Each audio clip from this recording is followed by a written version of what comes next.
Welcome everybody to Too Legit to Crit, a tabletop role-playing podcast hosted by two people who treat all unknown phone calls as if they were the Call of Cthulhu. I don't know how you come up with this stuff, but it's so accurate every time. I stress over this, more than I really should, to be fair. What was it? Someone, not even phone calls. Someone said, I'm a millennial, never knock on my door. Knocking on doors, phone calls. No. Solid no. Yeah, but I kind of agree with that. It's just I've got no interest in connecting with people. It's true. It's horrible, but it's true. I don't know. Here's the thing. I don't mind connecting with people. I don't want to do it out my doorstep. Also, because who's really doing that? Usually vacuum salesmen, which I actually bought a vacuum that way. Oh, okay. And how did that turn out? Expensive, but it was one of those old school metal Kirby vacuums. But let me tell you what, my house was never cleaner. That vacuum, it was worth it. It was worth it. Fair enough, I think I screwed the kid though, because he was like, if someone came in and they were lying, stealing, and cheating, what would you do? I'm like, I'd probably get my gun. Why are they in my house in the first place? And you could see his eyes go big. Wait, that was the salesman who asked you that. Yes. Why? Because he was implying that my vacuum cleaner, not the one he was selling, but mine, was lying, stealing, and cheating because it wasn't doing as good as the vacuum. I was spending money on. Yeah. I wondered if he wanted you to use the vacuum cleaner as a weapon. Oh. What would you do? Would you attack him? You could. The thing's heavy.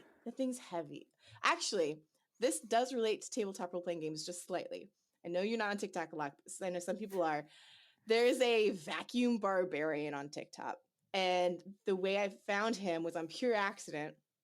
I didn't realize he was as big of a deal when I found him, but he is a guy who does barbarian snippets, role play, TikTok things where he if you're not on TikTok, it's kind of hard to explain. But he does these little snippets. But his club, I'm not joking. This guy has these vacuums that light up, and he'll dual wield them, and he'll whip them around and throw them on his shoulders. It is hilarious and terrifying at the same time because I'm going. And then people wonder why I don't do TikTok. You got to get into it, man. You got to get into it. I will post videos. I'll post our shorts on there and contacts and followers and, other podcasts, they'll post stuff and I'll go and that's about it. But the whole... Now again, there's that whole thing where it's okay, so this is something that's really interesting that's going on, right? And I'm gonna go see what I can do and check it out in the next video. It's oh, you fucking prick! It's I hate everything about you, to my core. I despise you. TikTok has been so good for me in the role-playing space. I've met so many great TTRPG people. It's fantastic. You got to watch out though, because I will say there's a few things that I think some people just take the role-playing too far. I did a video one time of a barbarian and a bard just going back and forth talking to each other at the campfire, and someone got in my comments and they're role-playing, typing it out, oh, I'm gonna give you a blanket and stuff. I'm no. No. That's just no. Yeah. No. But anyway, Atlas, how have you been this past week? Oh, I'm great. I am currently unemployed. In the best way possible. Living the dream. Until I realize I don't have a paycheck for the rest of this month. But I start training. Still the dream. I'm not gonna lie. I'm gonna this is kind of nice. I woke up this morning, I was going, what am I gonna do? Game art. But no, we didn't get to play this weekend. Our GM was sick. Connell, get better. But I've been still doing a lot of game art. So I'm hoping that with this month of transition of moving, training for my new job, I can actually pump out a whole ton of game art because I got some cool stuff we're designing, and yeah. Nice. Looking forward to seeing it. Yeah. How about you? I got back to playing the Abomination Vault. Oh, last Thursday. Okay. After a unexpected hiatus. for scheduling issues and organizing and Oh. all that. But it was good to get back. And one of the reasons why we didn't do it was because not enough people were able to make it, and the combat was so fucking deadly. It's like, if you do this, you're gonna die. Oh yeah. Like, you need, look, we'll say you need this many people with at least this much requirements, and you may stand a chance. And even then, when they came in fully rested with a full tanky frontliner, and that this one dude just was knocking them left and right, Oh and they nearly gosh. died. They at least one of them came close. I'm trying to think. I feel like that was like our Fading Suns game. We it's not that it's easy to die in that game, but like if you are messed up, like, oh, you're stunned, you're whatever, like it messes up your rolls. So healing takes forever. Doing any sort of damage is basically like useless after you get hurt. And I remember one of the characters that was my brother in game, like he's the heir to the Baron, so it's like he has to be alive at all costs, and I kind of use myself as a body shield. And he was like, oh, it'll be fine. And then they get up and our GM's like, yeah, no, she's not fine. And we had to do this mass panic, like, oh my god, am I about to die in game? Because it's just like those games are hard, where it's like you will die, like you have to be careful or you will die. I feel like Shadowrun was like that in comparison to what I'm used to. The whole like you get shot, you're messed up. Like, oh, okay. I mean, I do like a game like that. I love it. I love it. I don't get a chance to play them a lot because of the table I'm at, but they're good. Makes the risk worth it. Yeah, I mean, I like the risk of being able to be one bad roll away from death. Yeah, and it's not even a bad roll either, because like you could do a good roll, but if the GM rolls better, then it's like, oh shit. No, I mean, for me, one of the most lethal systems I've played was Rollmaster. I have not played that. Rollmaster is it's got a few years on it now. They have recently brought out an updated rule set, but it is still crunchy. Like, it is incredibly crunchy. So the way it works is you pick a class, or I think they call them professions. So you pick a profession, and all the classic professions are there. You've got your rogue, you got your wizard, you've got your sorcerer, all them are Yeah. there. But it is a skill-based system. All right. So there is an A4 piece of paper, pretty much front and back, with all these different skills. Hand-to-hand combat is a skill. Deflecting arrows is a skill. And what your class dictates is how cheap those skills are. Oh, okay. So, for example, a wizard could actually train in heavy armor, but it's expensive as fuck. Ooh. Whereas all the magic-y sort of stuff is a lot easier to get for that particular class. Yeah, it's more attainable for that class. But the worst part about it is that everything is done on tables. So the GM has a never-ending list of tables, which, depending on the circumstance, okay, so you hit this person with this particular weapon going against this particular armor. Let's see how you did. And it can be brutal because the crits are open-ended. So the way you resolve a crit is, if you crit, you roll an add. If you crit again, you roll an add. Oh. And it's a D100 system. So you could be hitting 300, 400 over the target number, and that's a crit to fuck. But you can one-shot a Tarask with the right rolls.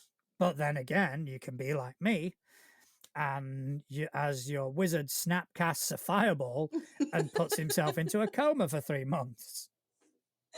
I never understood the fireball stereotype until I was playing D&D 5e, and we had just switched GMs. This was forever ago, like my first year of playing. And the guy who'd just been GMing us was a player now, and he fireballs the what's a group of people that plays music? Not an orchestra, but it's smaller. Like, Band? I don't know. Maybe? Yeah, there's a bunch of like group.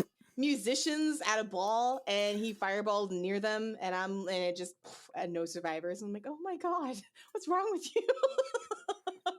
But yeah, but I feel like a game like that, you know, talking about all the tables and everything, as a GM, like I feel like I would have to prep and know my players' sheets and what they might roll way ahead of time in game, which like leads to the question of, as a GM, like, do you study your players' character sheets? Like, do you actually like look ahead and be like, what are the outcomes of this? Or do you just kind of roll with it? Like, No, for the most part, I roll with it. okay.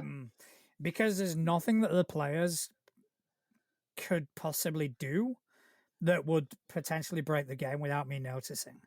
Oh, okay. All right. You know, so what? A player adds on 5 hit points. When I've hit them for 300 hit points a couple of times and they're not down, that's when I'll kind of go, I'm just going to quickly double check just to make sure. Right. But yeah, for the most part, I don't need to micromanage.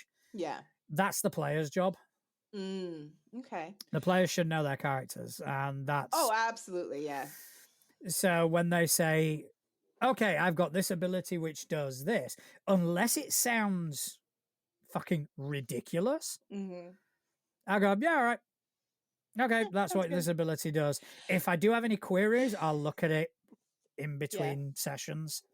Oh, okay. I do it right in the middle of the game. Like, but that's, again, I'm doing this level up, which is very D&D friendly. But there are some things that, because, like I said, it's D&D plus some. So there's some really cool abilities that my players have that they'll be like, oh, I'm going to do this. Like, that sounds awesome, but that sounds so awesome. Let me check real quick, because I'm just like, well, you can do that? Like, it's like, wait a minute, time out. Like, what?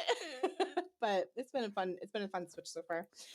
No, I mean, it's, as long as it's not something ridiculous. It's, yeah, I can go invisible forever. It's like, wait a minute, you may have read that wrong. I can go invisible forever. It doesn't count as a turn, so I can still fight after I cast. Yeah, no. Yeah. Just let me just double check that. But then again, that's kind of one of the reasons why I stepped away from Pathfinder. Yeah. I got sick of, oh, let's check this rule. It's like, for fuck's sake. No, I'd much rather play something a bit more freeform. Well, and I like also what you're talking about that game earlier. The concept of being able to do things outside of your class, or the stereotypical. You know, I really love that option and that idea. I don't see it a lot. I just may not be looking in the right places, but you know, you see all these people that have these classes and then the stereotypical, you know, abilities and this is this. But I like the idea of like, yeah, it'll cost more, it'll be harder. But I like that, because it's like, that's real life. Like, oh, like I can't jump, okay, but if I trained hard enough, maybe I could. Yeah, maybe I could hit the basketball hoop. Probably not. I'm very average. So that's kind of the idea behind it. It's a case of, right, just because you're not initially trained in this manner doesn't mean you can't not be trained in this manner. And it does create very interesting character concepts. You can literally build whatever you want. I might have to remember that for down the road. You definitely need a GM who knows how to run it, though, because it is fucking brutal. Yeah. Oh, yeah. It sounds brutal. Like, it is. I was actually just looking at just D6 system. I am recreating some sheets for Connell and character sheets and whatnot, and I'm looking at all the different like abilities and stuff within, and I'm going, or the skills, and I'm going, that's a lot. That's a lot. Like, just from a character sheet point of view, I'm going, holy hell. Like, but I don't know. I like the options. I think it's fun. But that goes back to I like my game to feel like a game. You know. Me too, but I think I don't like it to feel like a war game. No, I'm with you there. Yeah. So that's kind of like, again, not to knock Pathfinder, I still think it is the best at what it does. It's just what it does doesn't appeal to me anymore. Right. It's become, you know, I may as well be playing Warhammer or Malifaux or something like that. Just because, which I love. You have to be in this square to get flanking. Oh, fuck off. Yeah, no, I'm with you there. I think I did map battle once in my life, and it wasn't horrible, but it was definitely like, okay, like we could have done without this. But on the complete flip side of that, it's been a long time since I've actually sat at a table And that was such a really cool experience for me, was sitting at the table, having the map, having the little tokens, using our dice for marker. Like that was such a cool experience. But I don't think I think for me it takes away sometimes. Like if I can get lost theatrically in theater of the mind, I would much prefer that than looking at a page of going like, okay, I like go 2 squares over and then loop around, you know. I mean, I've done a lot of maps, I've done a lot of tokens, you know, but I'm inclined to agree. I'm kind of now leaning more on the side of theater of the mind because I think it creates better role play. Because I think the moment that you've got a map and a grid and precise movement, people start to automatically think in terms of mechanics, and they start to go, okay, well, in this, like with this spell, I've got a reach of, 25 feet. Okay. Oh Oh, yeah. you're 30 feet away. No can do. Bummer. Yeah. Whereas I think if you're doing theater of the mind, gives you as a GM a lot more flexibility. It gives the players a lot more chance to be creative. Yeah, I had a player do that to me yesterday, or not yesterday, sorry, last time I played. Wow, my brain. Told you, the not being at work has really messed with my timeline in my brain. But I had this treant, this cursed, horrible, whatever treant that was slowly making its way towards an encampment. One of my players was like, well, I was 60 feet, and then there was another 60 feet, and they made it there. So would I be able to? And I was just like, it's been walking towards you this whole time. Just make the spell. Like, like you trust me, you're in range. Yeah, just wait till you have flying creatures and Pythagoras starts coming out.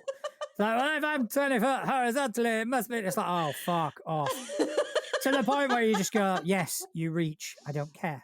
Well, that's like, okay, in Inmates, there's the scene where you're a dipshit and you do something you're not supposed to. Yeah. And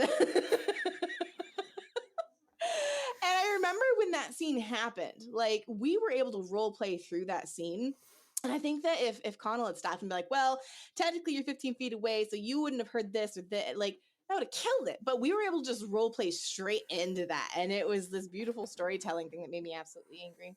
But, you know. But that's it. It's slowing because in Pathfinder and D&D, it's when you get into combat, everything slows down.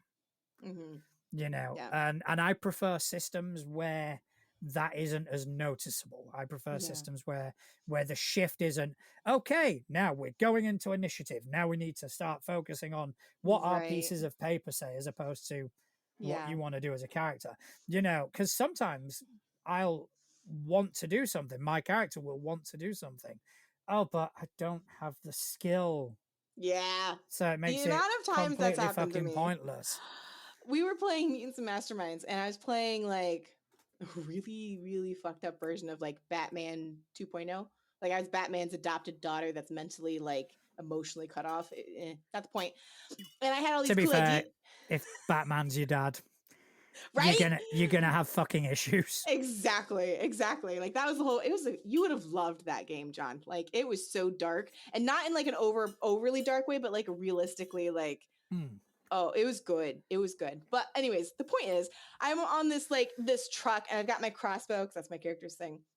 And I was like, oh, I want to do this. And Connell just looks at me. He's like, no. Like, what do you mean no? He's like, that's not even possible. And I was like, okay, well, fine then.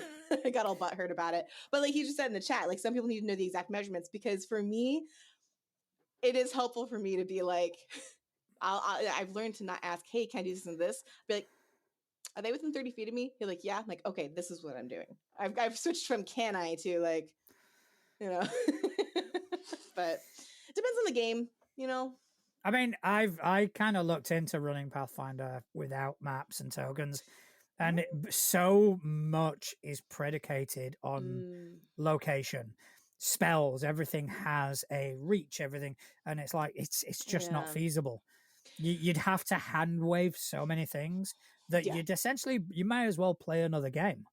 Might as well play D&D. No, I will never stoop so low. I've got self-esteem. Here's what I'm gonna do. I'm gonna play a game of Level Up, and you're gonna play it, and you're gonna realize it's not that bad. I mean, I'm still thinking of running some Tales of the Valiant, but that's just to piss Justin off. I mean, that definitely needs to happen. That needs to, You know. and then we need to play the ourselves classes. Yeah, we need to, we need to bring the monk in with the awesome technique points. Yeah, I can play the barbarian. Yup. Yeah, Couch just just played the reading chat yeah. there. Spending 30 minutes on figuring out spacing, speed, range just for a 5-foot step to ruin the whole plan. A chess game with 800 steps and rules. Storytelling RPGs where I smash speeds up everything. Yeah, I can't agree more, to be fair, man. I'm just going to have a look, quick chat, live stream chat. The other one. Yeah, no one's in the other chat. It's all on YouTube today. Okay. So. Okay, I was gonna say, I was like, I keep forgetting there's another chat. Like, oh no.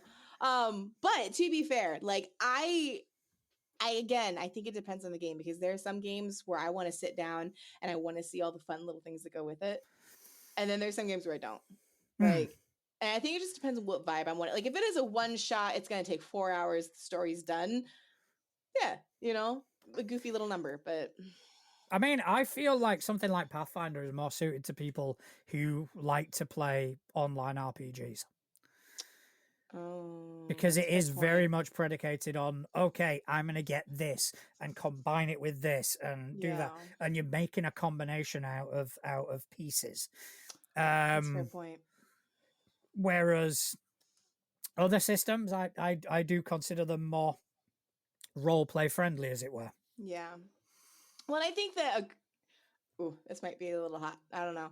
I think a good GM can cultivate both of those things in a healthy way. It's hard as fuck, but I think a good GM can do it. I think a good GM can have a crunch in mechanics and still give plenty of space for role play. But I think that depends on your table. It depends on your players. It depends on your GM, the style of game. Like, there's so many things that go into it that I can't make that blanket statement of like, oh, a good GM can do it, because there's a lot of ingredients in it. You hit the nail on the head with the second thing, because it does depend on the table. Because even if you are a GM who likes to narrate everything and, okay, so you fire your arrow, it just glances off and all this. If you don't have a table which is receptive to that and responsive to that, then it's not going to work. Doesn't matter how good a GM. It's all about the cohesion with the table. So when players are forced to think mechanically, it's harder to get them role playing. Yeah, that's fair. Connell actually just made a good point about how like combat can be RP heavy. That's a good combat in my opinion. I like a blend. I like a good balance. I like a good blend. I'm not heavy one way or another. But you do, like you said, the table, because we've had, I hope Megan watches this at some point, because I'm going to pick on her a little bit. We can have a player where like she gets super into these like angsty moments where she goes sit by the water and stare out at the water. And we're like, what the fuck? Like, what are we supposed to do with you on that? But she's so attentive to combat that when she comes in. So she's a good balance of both. And then we've had a previous player where like, his character would go off on RP mood swings in the middle of combat, and we're going, what are you doing? Like, what are you doing? He's like, well, I don't like how so-and-so's tone and this and this, and we're going, he's no longer with us, but I can still pick on him. Like, it's just those things where I'm like, oh my gosh. So I think that there does have to be a healthy balance at a table, which is why I'm terrified of joining random tables. I'm just gonna put it out there. Like, you shouldn't be, though. You shouldn't be, because random tables are always like, from my experience, and obviously I organized a lot of random tables and I played at a lot of random tables. There's always a baseline, and that's kind of where they hover. There's there's the kind of middle ground everybody kind of clings to just to be safe. So nobody kind of goes in with the whole I watch too much Critical Role bullshit. I'm just gonna throw it out there. And then nobody on the other hand is kind of the opposite way. There is kind of that. They are quite balanced in terms of role play versus mechanics. Even Pathfinder Society, which is basically all mechanics. I'll try it maybe. I don't know. I mean, some people would argue like, oh, you've been in a random table before. I'm like, it wasn't random though, because I always try to have like one comfort person with me. like someone that I know that I've played with before that I'm like, okay, like I know that person, we're good. But that's also like I have had one extreme to the other when it comes to table experiences where I've had amazing like tables where it's like, oh my God, this is perfect. And then I've had tables where I'm going, why are we doing this? Why are we playing this game if everyone is miserable together? Like, well, I mean, inmates. oh yeah. That was, I mean, I'd played with Justin. Stefan had GM'd for us. Right. I'd played with Connell, well, GM'd with them. Yeah. Yeah, but I'd never played with you, never played with Connell, never actually played with Stefan. And that's a fair point. And it was a case of, okay, let's do this one shot. Let's get in, do this, record it, let's see what happens. And about an hour in, it's like, I want to do this more. And yeah. Me and Stefan were joking about that because we're like, it's supposed to be a mini series. Like, it's not a forever thing. It's just like a mini, game on the create list.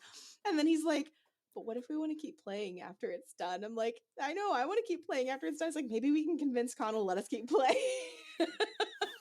Like, the show's done with us. We're going to keep playing on the side.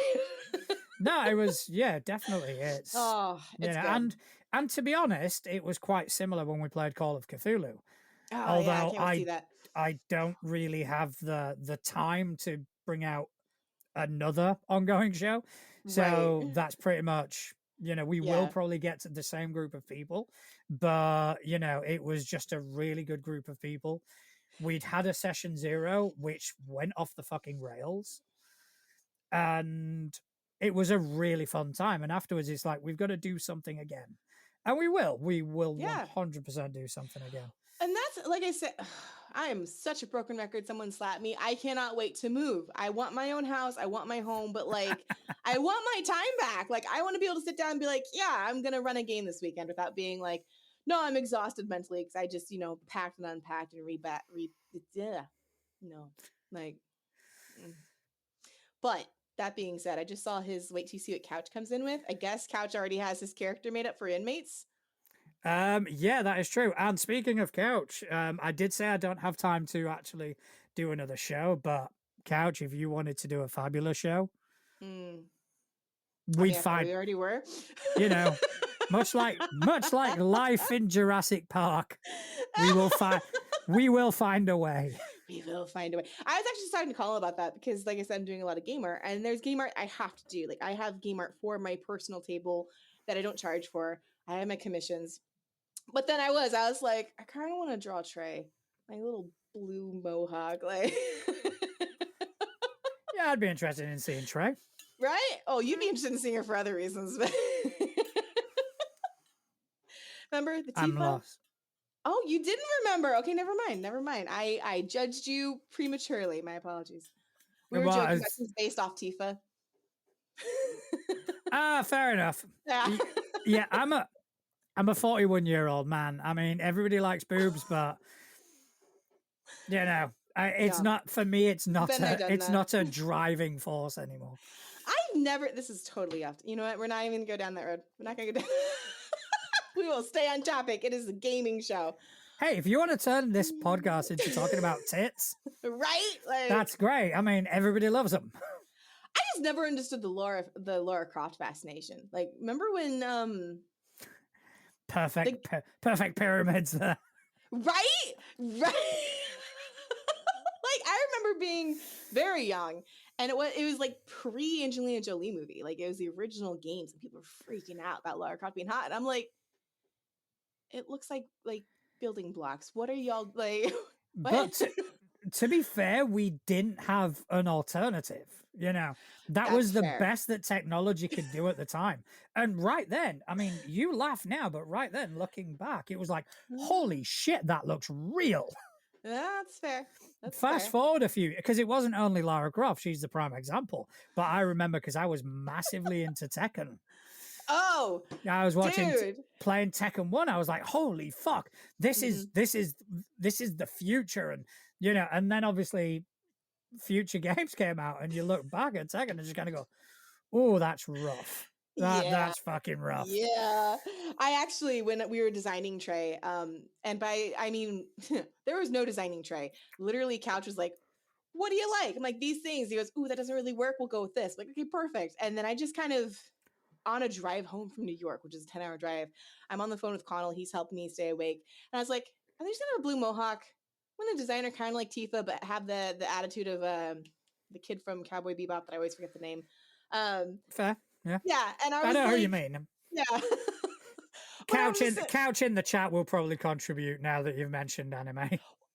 Literally, though, his last comment is exactly where I'm headed this conversation. Dead or Alive jiggle physics. I literally, while thinking about Trey, was like, she needs to look like she came straight out of Dead or Alive because that's the video game I grew up on.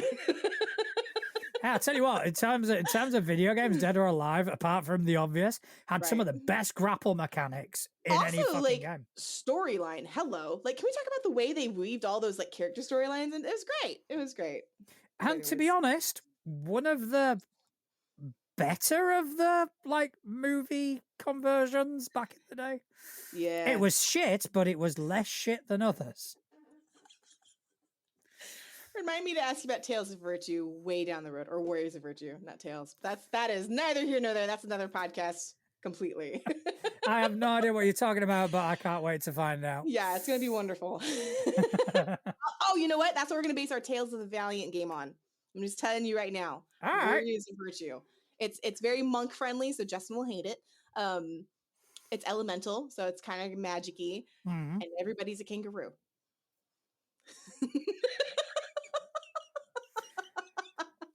Okay. So are you doing Tales of the Valiant or Level Up? I'll do Level Up. You do Tales of the Valiant. All right. Yeah. We'll balance it out. It'll be great. I am going to wait until I get my hard copy though, because that's in protest. Oh. I want my fucking hard copy. I paid for the damn thing. Everywhere else in the world has fucking got it except me.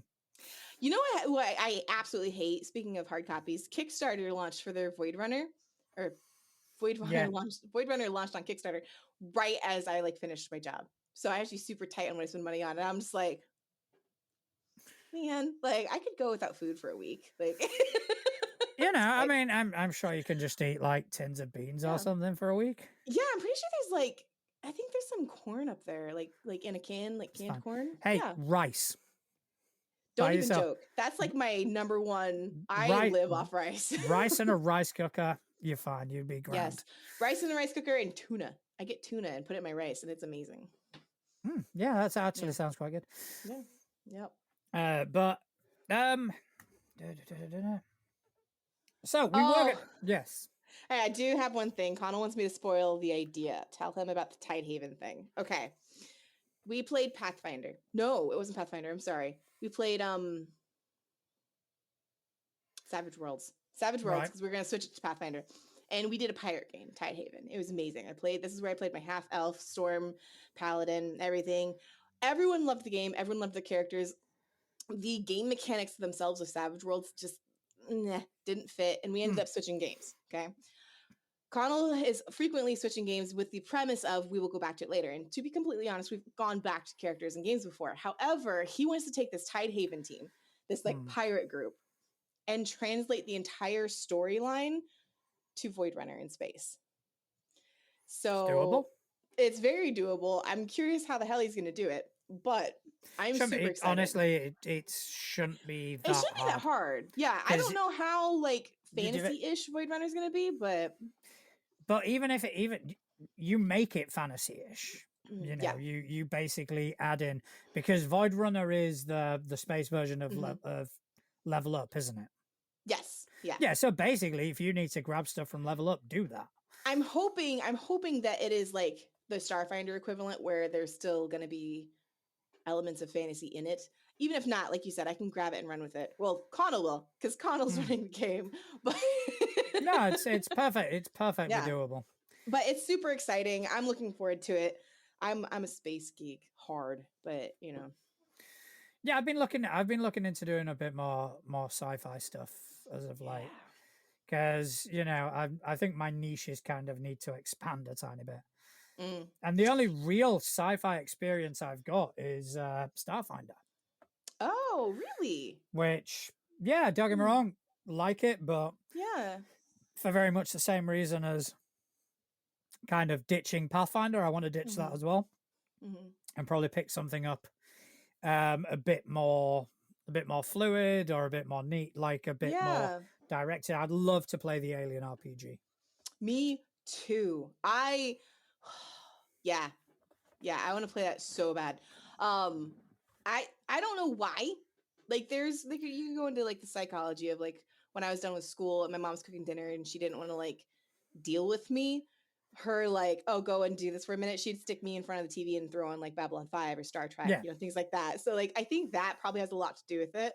The other part is that when we went to go watch movies, it was never like I was the little one, so nobody wanted to watch my movies, so I had to watch everyone else's movies. So like Alien versus Predator, things like that. Which I'm not complaining. Like I love that stuff. So I want to play Alien. I want to play more sci-fi. And like you said, whenever I feel like I'm getting comfortable in a genre, I like I'm playing Level Up right now. Yeah, you need to kind of break out a tiny bit. I was gonna do Household next because I love it so much, but it's fantasy. So I'm sitting here going, oh, should I go a different direction? Like just for a little bit? I don't know. Connell has put in the chat, and he's very correct that there is a Forged in the Dark sci-fi called Scum and Villainy. I'd play it just for the title. It's essentially a Star Wars inspired Blades in the Dark, where you're playing like rogues in space. I have already looked it up. I am planning on doing something with it. I'm not quite ready to reveal what yet, but I've already kind of looked it up. Okay. I'm excited to see what that is. It's going to be a while because I've got because it's going to be part of an ongoing campaign, because the idea is in this world where little pockets of civilization have kind of survived, I want to run mini campaigns, but each of them, albeit being part of the same world, are very different. So the first one is going to be underground, and it's going to be an underground cyberpunk city. And it's going to be Blades in the Dark. So you are going to be playing as a crew who are building, sort of filling out their ranks, building esteem, and slowly trying to take over the city. The other idea I had was, in the same world, somewhere deep beneath the ocean, there is an underwater settlement, and I was going to use Scum and Villainy for that. Oh, that'd be so cool. Instead of being space, you are Stargate Atlantis. Oh my gosh. The fact you even know that reference just made me all sorts of happy. Without and what was the other? No, there was one where it was like, it didn't last very long. There was another series. Stargate, or no, it wasn't Stargate, but it was a similar premise of like an underwater sort of adventure, SeaWorld, but not SeaWorld. Something. It had a name along those lines. I'll have to look into that. I've just recently done that. I'm like having fever dreams of shows I watched as a kid that I'm looking up online again, and I'm finding them, and I'm like, oh my God, like, yeah. But they're old whatevers. There's a lot of good stuff coming out game wise. I was actually Colin sent me this thing because he rolls his eyes every time I talk about it because I won't shut up about it. I want to run an 80s themed game, fantasy, right? Like modern 80s fantasy. And they actually found out there's this thing called 80s Adventures. It's not out yet, but it's coming to Kickstarter. It's not official, so I haven't I didn't put it on the thing. But I have a whole modern fantasy. Did you ever watch Bright on Netflix? I'd never watched it, but I know what it is. Okay. I know enough about it. It's that vibe, but 80s. And I'm like, I want to play it so bad, but I The show I was thinking of was Sequest DSV. Oh, yes. Yeah. Okay. Yep. Yeah. So that is going to be like the second part of the campaign. So yeah, looking forward to that. But again, it's finding the fucking time. Yeah, like what is up with that? Like, I have so many closed door games I want to run. I have games I want to run for my table, my home table. There's games I want to run online for random people. There's times I'm like, I should pitch this to John. I'll run a one shot on the crit list, and then I'm like, what do I have time for any of this? Like what? Like after I move. That's after I move.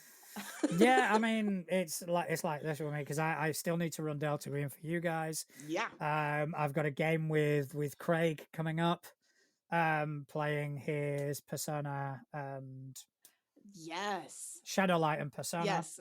Yeah. So we've got I'm that. actually- so Delta Green is a good one. We're going to be playing Shadowlight and Persona this month in July. It's a fun system. Very, very I'm fun. excited. Yeah, I really enjoyed it. I really enjoyed it, and we had a good table. Again, it was a case of meeting all these random people and kind of going, "Hey, I like you people." Yeah, and that's my favorite thing about this hobby is you can, like, as much as we're joking about like bad tables and like, oh, things don't max out, like the likeliness of that happening is very small. Like it's more likely for you to sit down, find a whole bunch of random strangers and be like, oh, I like you, because you have something in common. Yeah, like that's how I made all my New York friends. I mean, I'm moving to New York and I made all these friends because it's like, oh, we have so much in common because we have the same hobbies, you know.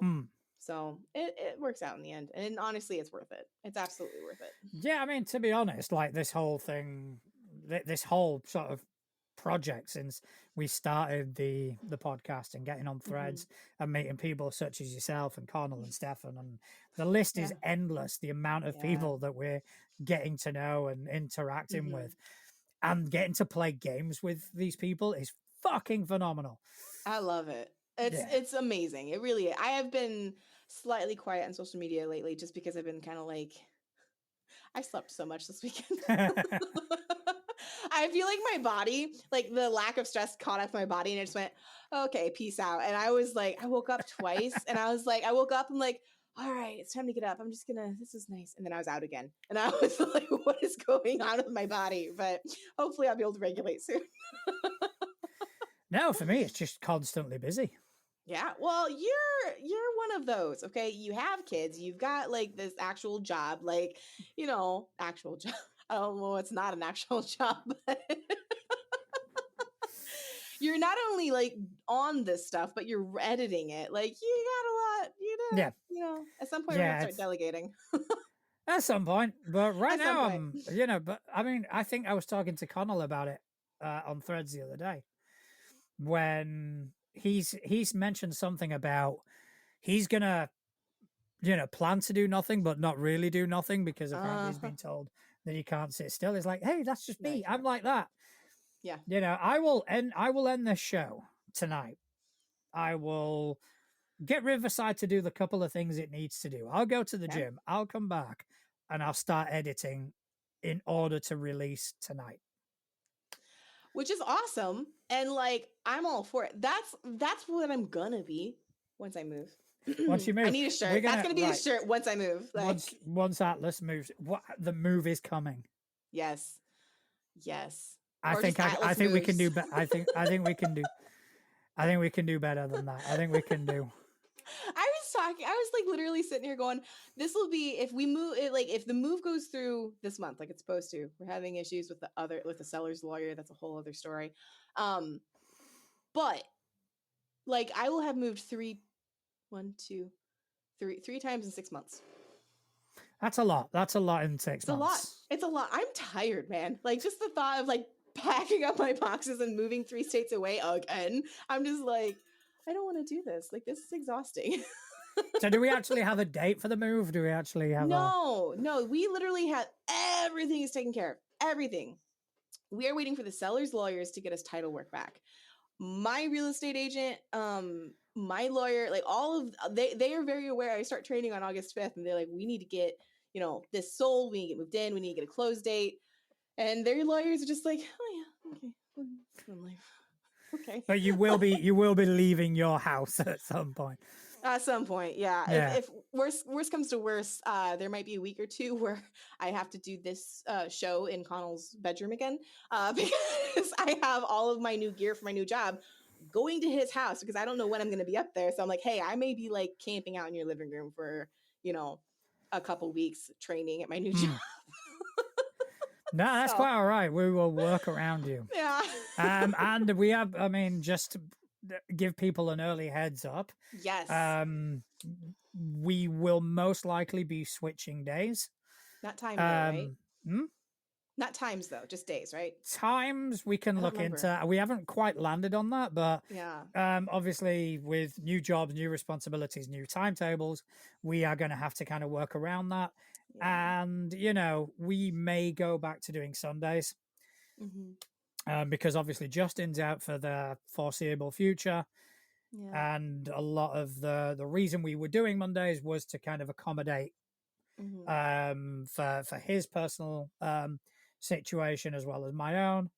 But I think we're going to have to shift things around and probably go Worst back to case doing Sundays. scenario, I can stay up until like 2, 3 a.m. my time, which would be like what, 5, 6 in the morning your time, and we could do a morning show. Nobody wants to see me on a morning. Welcome everybody to Too Legit to Crit and fuck off. You need your coffee in the morning, huh? I need my coffee. I need my solitude. I need, I need a lot of things on a morning that I will not have by the time we record. Do you have you need this in order to DM or GM or play? Like, do you have a drink or a snack or like I have to have my water. I have to have a fuzzy drink, which tends to be like carbonated water because I'm trying to get away from Coke. Yeah, and like I need some sort of ladies gummy. and gentlemen, she means the drink. Yes. Just gotta. Well, and to make it even more complicated, like my Americanese, my childhood was split between California, Georgia, and Texas. So my dialect is so weird because my waitress is like, oh, do you want a drink? And I'm like, yeah, can I have a Coke? And they'll bring me a Coca-Cola. And I'm like, I forgot. I'm in the North. Like, no, it's like specific. Because for me, it's like, do you want a Coke? Yeah, what kind? Sprite. That kind of thing. But it's neither here nor there. But I do have to comment. Couch and Connell are chatting up in the chat. I love our chat. Can we talk about our chat room? Like, one second. I just thought we'd. Yeah. There you go. Just a little message from Too Legit to Crit. Yes, don't do drugs, because then you'll end up like I was at the last session with Justin, and I was like seeing like sounds and hearing colors, and it was rough. I was trying so hard to look normal in that one. I was like, okay, yeah, and I feel like I talked so much. Occasionally, I'd look over at you, and you're like, yeah. I'm like, okay. You did. To be fair, you did give me fair warning that you were hyped up on sugar. I did. It was bad. I don't remember what I was on. Like sugar. It was sugar. You were Mountain Dew, the Baja Blast. Yeah, that's right. Okay. Yeah. So you were saying, let's give a shout out to chat. Yes, because they're actually talking about our Saturday hangouts. Couch. We love Couch. Like, I think I'm adopting Couch, and he's no longer yours. He's ours. No, he's mine. Because like the Fabula game was awesome, and he's been popping in on the my Discord, the Adventures Discord. It's a super chill art hangout, and sometimes we just play games and hang out. But Cal showed up at work the other day. I don't know if should I say that? Should I not say that? I don't know. I don't want to get him in trouble. But he just shows up random times doing life and things, and yeah. No, that's. I wasn't gonna say that, Connell, because I don't want to get him in trouble if anybody from his work is watching this. But yeah, too late. He's the manager. Fuck him. Oh, okay. Well, then you're right. He's just like, he can do what he wants. Got to be the nerd Americans, according to all of his co-workers and co-chefs or whatever they're called. Co-chefs. Is that co-chefs? I think that's it. I think Couch walks into work every day and goes, "Hi, co-chef," and every day, "Hi, co-chef." It's like the whole thing. It's like the whole doctor thing. It's just co-chef, co-chef. Not to be mistaken with kosher. No. That's no. Co-chef. Co-chef. You gotta emphasize the I mean, it just reminds me. It reminds me of, without going into any detail, without potentially getting myself in trouble. Oh. Let's just say, I may have been part of an organization which had a new CEO, and they were obsessed with the word colleagues. Oh no! And it was just been every fucking staff meeting. Hello, colleagues, and it's like, oh Jesus Christ. Oh my gosh. That's like, I don't know if I can say this or not. Let me think about it for a hot second. I don't think anybody watches this. While you're thinking about it, I'm going to give a quick shout out to our partners. Because we're getting to the point where it's like, we're not going to mention them today. Oh, I didn't realize what time it is. Go! Okay, so check out Deals of Opportunity. It's the automatic, simple, and free way to save on your tabletop role-playing games that you want. Just add your Drive-Thru RPG and Dungeon Masters Guild wish list and get notified anytime a title on your list goes on sale. Just set it up and save. Also, big shout out to 13th Moon Games. It's a family-run indie company out of Wyoming, USA that created the tabletop role-playing game Covenant Crucible. It's a game of modern-day witchcraft. If you can imagine the John Wick movies and the last Witch Hunter movie got together and had a very pretty baby, Covenant Crucible would be it. I played it. I fucking loved it. And We're on the books. I'm gonna play it. That's going to be something else on the to-do list. And also, check out our merch store where you can find t-shirts, hoodies, desk mats, and all other crap that I think that people may need with our logo. I think I'm going to start making stickers. I think I'm going to start designing stickers of quotes we've said on the show and just slap it on there. People can get stickers. Yeah. Yeah, like it. Like it. And we're definitely going to think of a Atlas Moves related t-shirt. I'll come up with something. So if Atlas shrugged, Atlas moved. Oh, there it is. I'm going to get to work on that. There we go. So if you like what we can do, you can support us by subscribing. You can tell your friends about us. You can leave us a review. And also, if you want to help towards the actual financial cost of running this shindig, we are on Ko-Fi. Is it Ko-Fi or coffee? I like coffee. I call it Ko-Fi. Is it coffee? Oh, that makes so much more sense. I don't know. Buy us a coffee. Basically, that's the way I see it. But yeah, get on there and get us a, feel free to donate a coffee. It will help towards running costs. And I am thinking of doing sort of tiers and rewards. No fucking clue what that will be right now, but still working. We got some ideas. Yeah. We got some ideas. If you have ideas, drop it in the chat or message us on Threads or something. That is a good shout. You can't message on Threads. You know what I mean? So, have you thought about what was rattling around in your mind? No, it's completely gone. All right. I even forgot what it was in relation to be honest. All right. I do want to bring something to your attention, though. Yeah. This is something, every now and again on Threads, I'll put out a post where it's like, you got shit to promote. If you got shit that you're proud of, tell us, sort of thing. And the last one I did went ridiculous. This one, we got some good sort of kickbacks. This is one where I kind of went, fuck yes. I'm so happy because the donuts thing, I can't get over that from last time. So the donuts thing. The donuts thing was awesome. Okay, so let me see if I can share my screen for a second. Oh, couch. Higher tier gets to play in a game with the host. It's not a bad idea. That's not a bad shout. That may be something that's really happening. Yeah. All right. So. What is this? Okay, so this is Holomatixx. It is a new wave order. And the way it was explained to me, I need to find this on Threads because this is, if you ever want to sell me something, this is how you fucking do it. Let me just try and find it. See, I would have, would have been good had I have tested this first. But anyway, so this was sent in to me from Nerdy City. So it's in the final days of our Kickstarter for Holomatixx, A New Wave Order, a tabletop role-playing game about secret 80s rock stars with music video powers. What? How do you not fucking love that? Okay. My brain just went into overgear. I'm like super on vampire brain right now. Because you're like, oh, how perfect would that be to do the Lost Boys thing too? Yes. Right? Yes. Right? Okay, so it's a new game from Nerdy City. You and your friends were normal teens in 1986 until you were gifted with new wave rock star alter egos by the musical intelligence Rhapsody.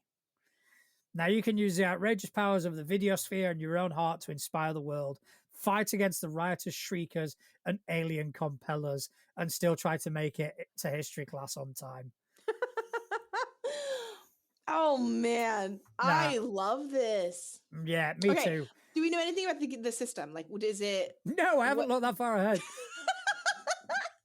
Hey, Sometimes this concept is so cool that I'm like, I don't care. I will try it no matter what system it is. Yeah, I mean, to be fair, the system can be punching each other in the face, and I will still be interested in playing Right? this. Yeah.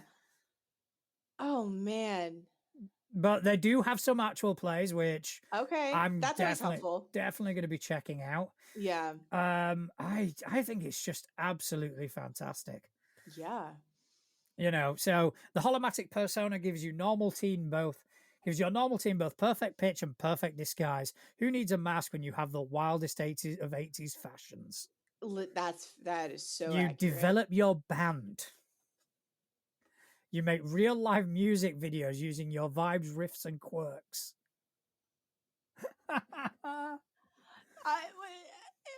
I love this. I love this is great. This is borderline the food truck thing, the horror food truck game. This is honestly, which I actually might be my next game to palette wash everybody. Just by the way. No, that's good. This is one that I'm definitely gonna kind of look into. Yeah. Because I just love the concept of it. Just Couch just said Hannah Montana. a little bit. Hey, I'd play Hannah Montana. Fuck that. Were the 80s fashion in Europe the same as us? Like, were you guys doing the weird, like?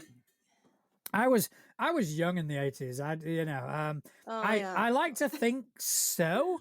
Although, like a lot of movies from back then, I'm not entirely sure how much was kind of translated over here. I think Europe fashion. Let's see what comes up. I think a lot of it was. I think a lot of it was. Oh, I mean, I just typed in 80s Europe fashion and Freddie Mercury popped up. So yeah, we'll go. We'll go with yeah. Yeah, like Couch said, look up the new Romantics. Oh Lord, do I need to have a filter on this? Is that a band? I don't know, but I'd be weird. I'd be honestly kind of concerned that if you type in the word romantic, that sort of shit pops up on your. Oh, them. Okay. No. Yeah. Okay. So 80s vibes, I think, was worldwide 80s vibes. How could it not be? Yeah. Like every now and then there's an era that pops up and it's like everywhere tunes into the same level. That makes me curious though. Hang on.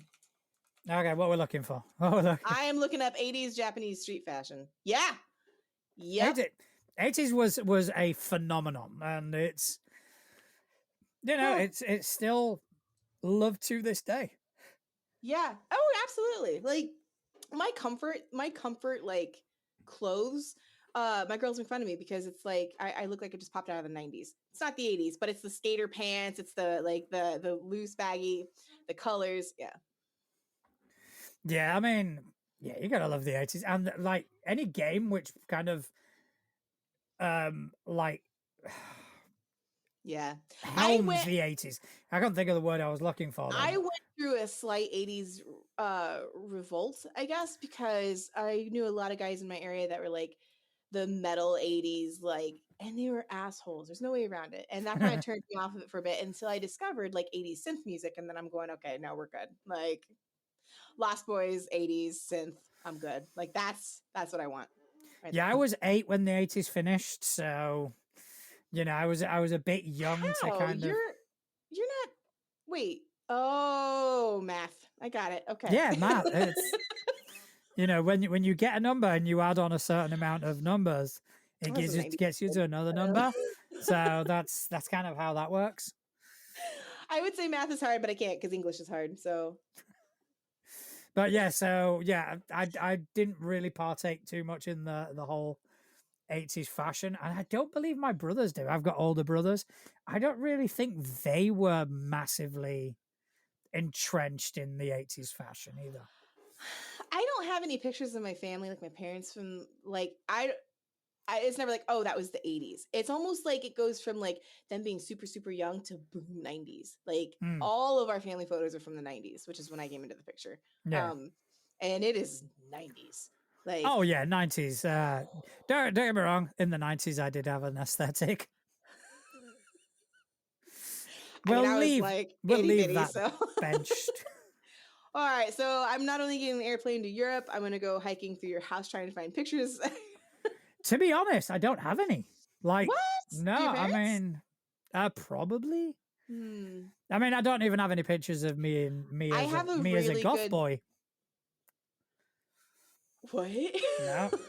Okay. There are no pictures in existence of it. And trust me, I have searched. Introduce me to your parents. Leave me alone with them for 20 minutes.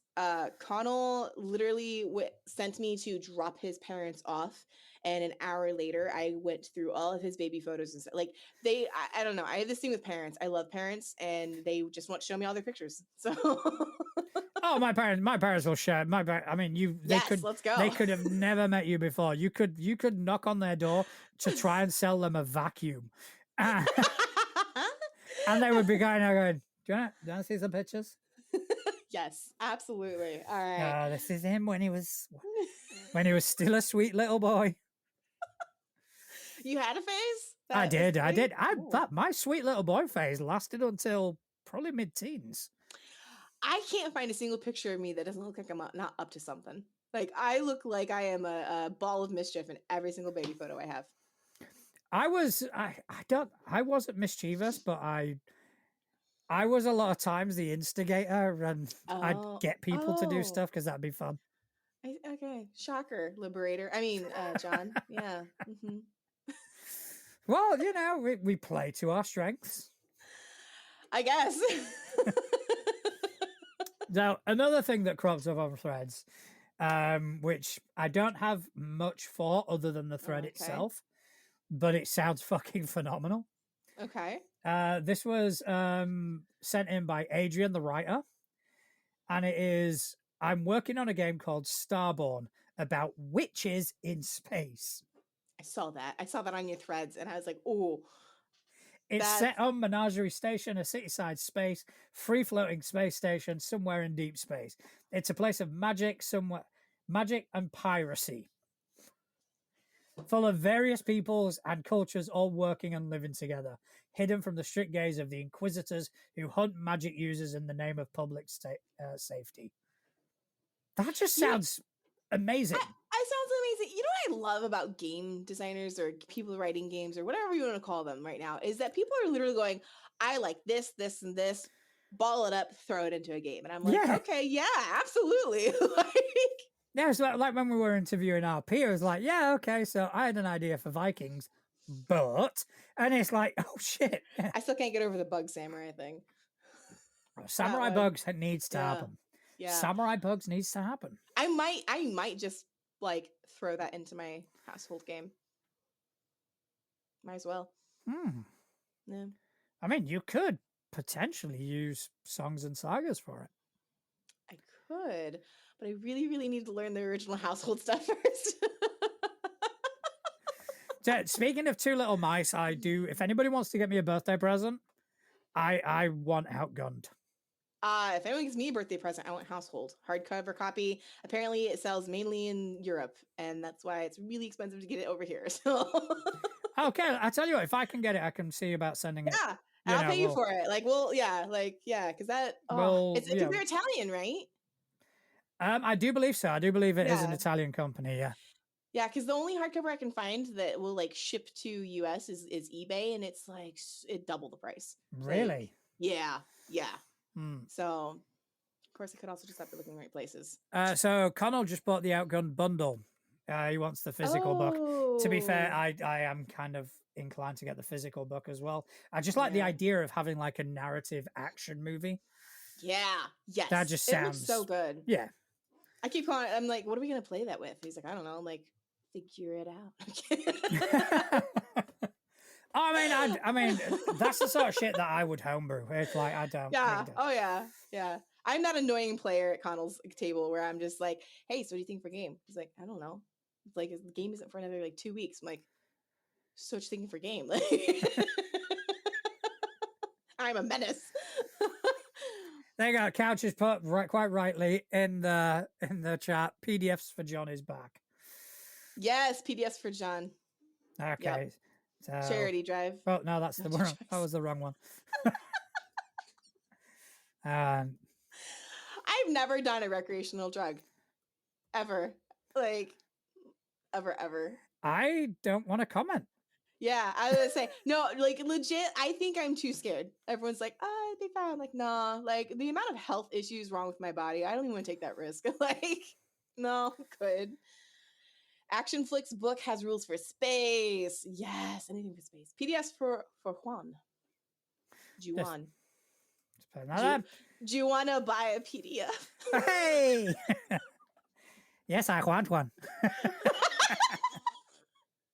had tacos Saturday night. It was amazing, by the way. Completely unrelated. Completely unrelated because different country. No, but the J made me think of it. Fair enough. Like, oh yeah, tacos.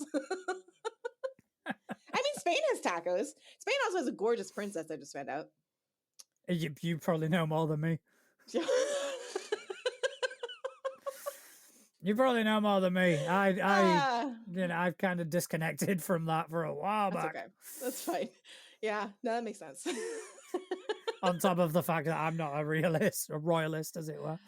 Yeah, I am shocked. Like, you're shocked that I'm not a royalist? No, I'm shocked they exist. Like, I somehow ended up on royalist TikTok the other day, and just video after video after video of not just like British royalty, which there's some really funny conspiracy theories out there about that. Like, I am dying laughing. I kind of want to stay on it just so I can hear them.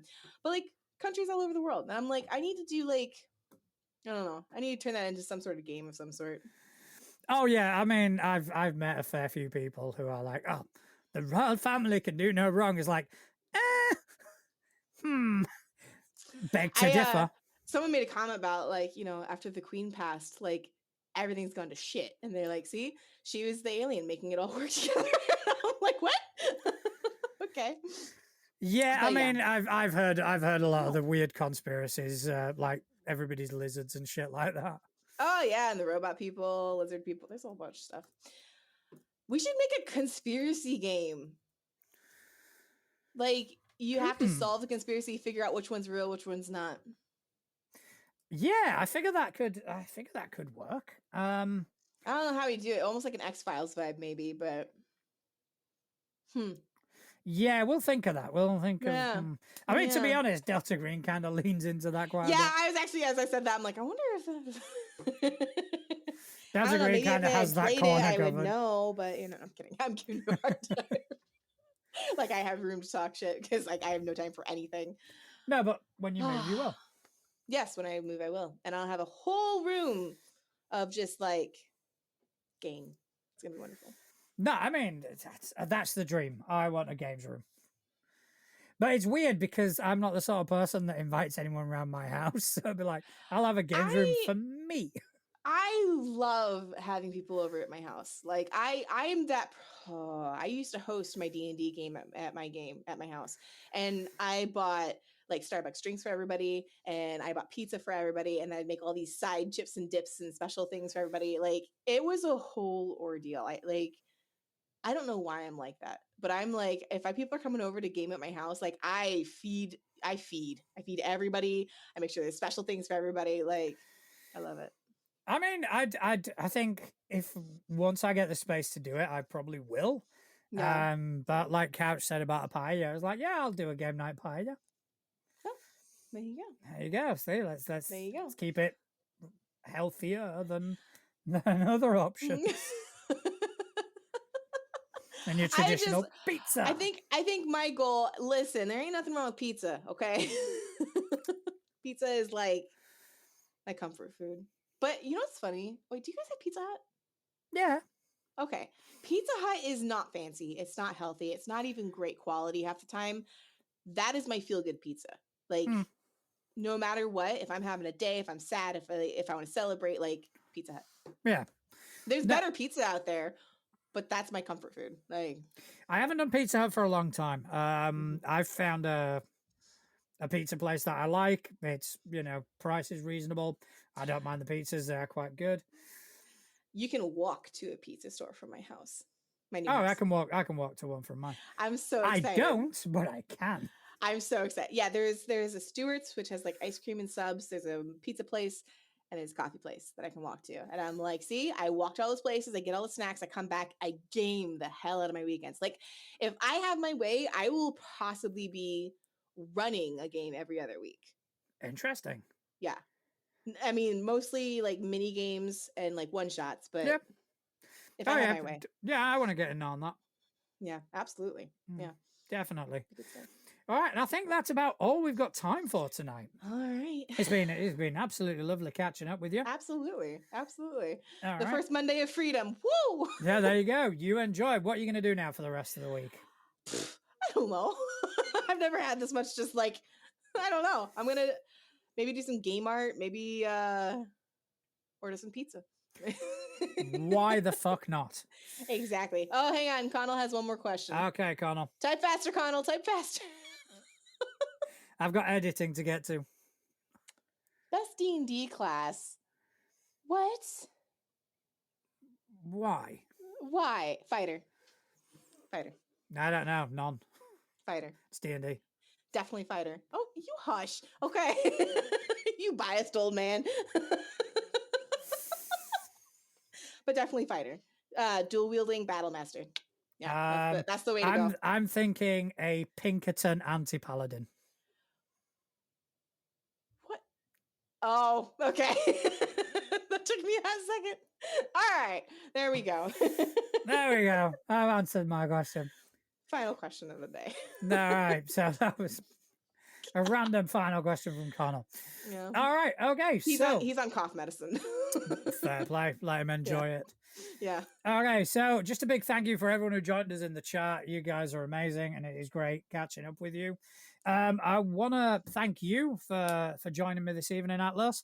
If you wanted to tell people whereabouts they can find you on the internet.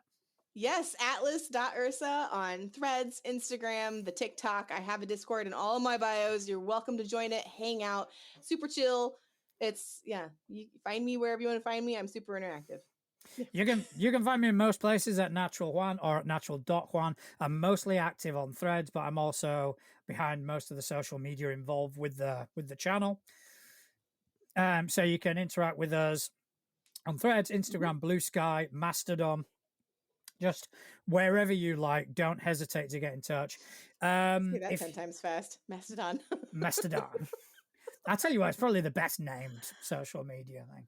I love it. Oh, yeah. But if you like what we do and you want to kind of see more of it, just don't hesitate to interact with us. Give us a rating, tell your friends about us.